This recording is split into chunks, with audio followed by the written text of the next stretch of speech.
ಯಾವ ಶಿಲ್ಪಿ ಕೆತ್ತಿದನು ಈ ಸುಂದರ ಲೋಕವನ, ಎಷ್ಟು ವರ್ಣಿಸಬೇಕೋ ಅವನ ಗುಣಗಾನ. ಯಾವ ಶಿಲ್ಪಿ ಕೆತ್ತಿದನು ಈ ಸುಂದರ ಲೋಕವನ, ಎಷ್ಟು ವರ್ಣಿಸಬೇಕೋ ಅವನ ಗುಣಗಾನ. ಈ ಲೋಕವನ್ನು ಸುಂದರವಾದ ತೋಟ ಮಾಡಿದನ, ಈ ಲೋಕವನ್ನು ಸುಂದರವಾದ ತೋಟ ಮಾಡಿದನ. ಆ ತೋಟದಲ್ಲಿ ಬಣ್ಣ ಬಣ್ಣದ ಹೂಗಳು ಇಟ್ಟವನ, ಆ ತೋಟದಲ್ಲಿ ಬಣ್ಣ ಬಣ್ಣದ ಹೂಗಳು ಇಟ್ಟವನ.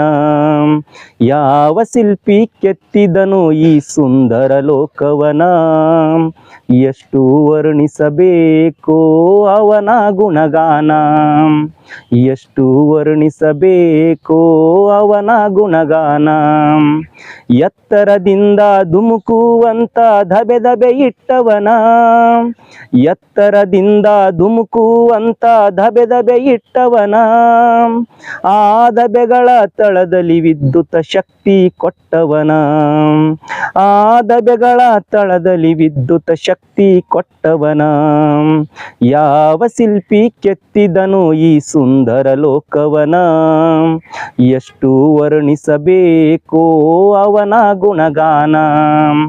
ಹಗಲಿನಲ್ಲಿ ಫಳಫಳ ಹೊಳೆಯುವ ಸೂರ್ಯನ ಬಿಟ್ಟವನ, ಹಗಲಿನಲ್ಲಿ ಫಳಫಳ ಹೊಳೆಯುವ ಸೂರ್ಯನ ಬಿಟ್ಟವನ. ಆ ರಾತ್ರಿಯಲ್ಲಿ ಮಿನುಗುವಂತ ಚಂದ್ರನ ಕೊಟ್ಟವನ, ಆ ರಾತ್ರಿಯಲ್ಲಿ ಮಿನುಗುವಂತ ಚಂದ್ರನ ಕೊಟ್ಟವನ.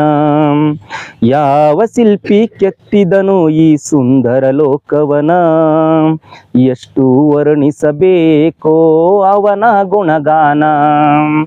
ಅಂಕುಡೊಂಕಿನ ಕಬ್ಬುಗಳನ್ನು ಸೃಷ್ಟಿ ಮಾಡಿದನ, ಅಂಕುಡೊಂಕಿನ ಕಬ್ಬುಗಳನ್ನು ಸೃಷ್ಟಿ ಮಾಡಿದನ. ಆ ಕಬ್ಬಿನಲ್ಲಿ ಸುರಿಯುವಂತ ಸಿಹಿಯು ತುಂಬಿದನ, ಆ ಕಬ್ಬಿನಲ್ಲಿ ಸುರಿಯುವಂತ ಸಿಹಿಯು ತುಂಬಿದನ. ಯಾವ ಶಿಲ್ಪಿ ಕೆತ್ತಿದನು ಈ ಸುಂದರ ಲೋಕವನ, ಎಷ್ಟು ವರ್ಣಿಸಬೇಕೋ ಅವನ ಗುಣಗಾನ. ಎಷ್ಟು ವರ್ಣಿಸಬೇಕೋ ಅವನ ಗುಣಗಾನ. ಧನ್ಯವಾದಗಳು ವಿದ್ಯಾರ್ಥಿಗಳೇ.